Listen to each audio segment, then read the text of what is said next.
Bonjour chers candidats à l'immigration canadienne et bienvenue à cette vidéo sur le test d'évaluation de français, en abrégé TEF. Alors aujourd'hui nous allons parler de l'expression écrite et plus précisément du fait divers en section A.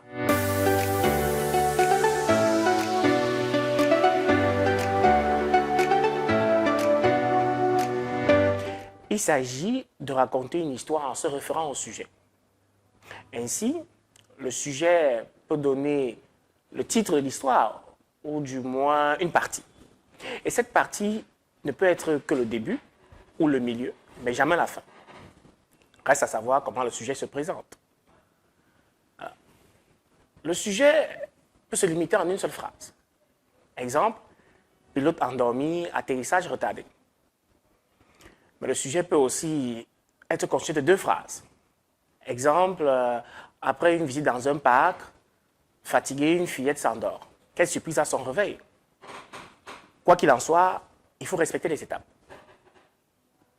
On passe donc au petit 3, les étapes de la narration. Alors, la première étape, c'est le cadre spatio-temporel.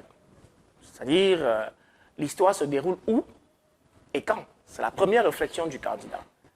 De dire où est-ce que son histoire se déroule et se passe. Quand exactement. Ainsi, selon une méthodologie classique, il est demandé aux candidats de commencer le fait divers par la formule suivante. Les faits se sont déroulés le ... à ... Après cela, il faut penser au schéma actentiel. Toute histoire repose sur un héros, si c'est un homme, ou une héroïne, si c'est une femme. Les personnages qui aident le héros ou l'héroïne sont appelés les adjuvants, tandis que ceux qui le combattent sont appelés les opposants.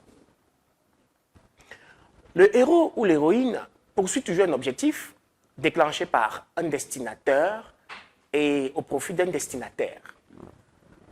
Vous voyez donc le schéma. Adjuvant, opposant, héros au milieu. Au-dessus, il y a l'objectif.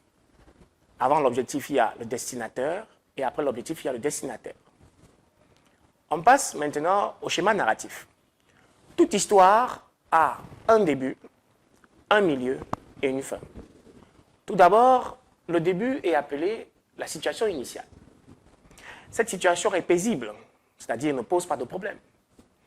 Alors, selon beaucoup de gens, la différence entre la narration, d'une part, et l'argumentation, d'autre part, c'est l'absence ou la présence d'un problème, ce qui est faux. La différence est plutôt le lieu où se situe le problème. Dans la situation initiale, on n'est pas censé dévoiler le problème. Car cette situation peut se limiter en une phrase et les choses se passent bien. Exemple, je marchais tout droit vers l'animal avec mon arme.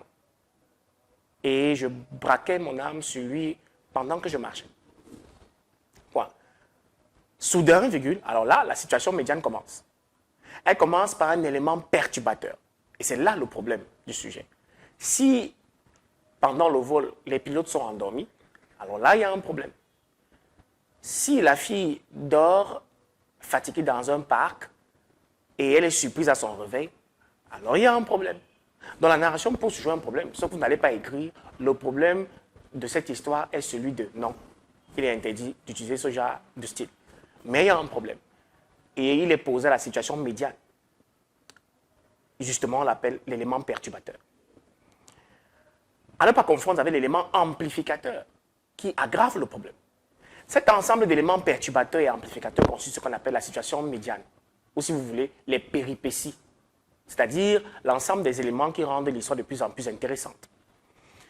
Et puis on passe à la situation finale, qui doit toujours être heureuse. C'est ici qu'on parle de dénouement, c'est-à-dire la solution au problème posé dans la situation médiane. À la fin de votre fait divers, vous pouvez donner une leçon de morale, du genre la chance sourit à tout le monde, ou bien toujours surveiller nos enfants, dans le sujet qui concerne par exemple la fillette. Je vous souhaite bonne chance pour votre test et rendez-vous sur la prochaine vidéo où nous allons parler d'un sujet précis signalé plus haut. Pilote endormi, atterrissage retardé. À tout à l'heure.